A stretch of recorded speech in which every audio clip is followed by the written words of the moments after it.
Sasa kuna moja ya story ambayo inamhusu mwanadada Joan, mtoto wa Masa Mwaipaja. So dada huyu bana ameweza kuleta mitazamo tofauti sana kwa baadhi ya wadau huko mitandaoni. So tunafahamu kuwa dada huyu Joan ni mtoto wa mwanamuziki maarufu sana wa hapa Tanzania, mwimba nyimbo za kumsifu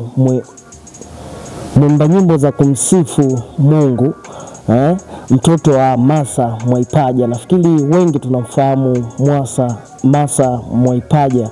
So ni msanii maarufu sana wa nyimbo za kumsifu na kumtukuza Mungu. So dada huyo bana, kilichofanya watu washtuke kwa hiki kitu ambacho alikuwa amekiandika kwenye ukurasa wake wa Instagram.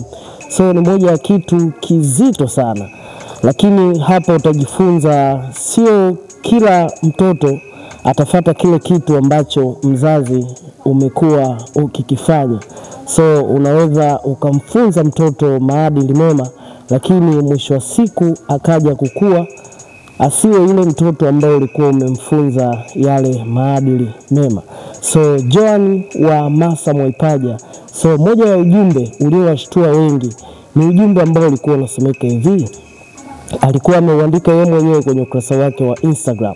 So alikuwa ameandika hivi: sihitaji kuolewa na mchungaji wala prophet, DM zenu msijisumbue. Sihitaji kuwa mama mchungaji wa kanisa, mimi nitaolewa na mtu wa kawaida tu.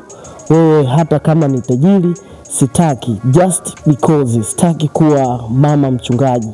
So kama unavyoweza kuona hapa, huyu alikuwa ameandika posti hiyo ni mtoto wa Masa Mwaipaja, ambaye ni mwanamuziki maarufu sana wa nyimbo za Injili, nyimbo za kumsifu Mungu.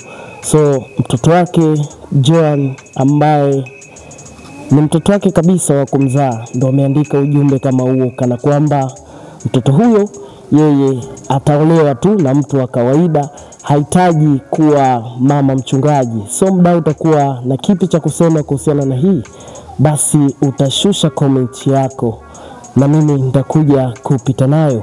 Pia nikukumbushe wewe ambaye bado hujasubscribe, so hakikisha una subscribe ili wakati mwingine uweze kupata taarifa zetu.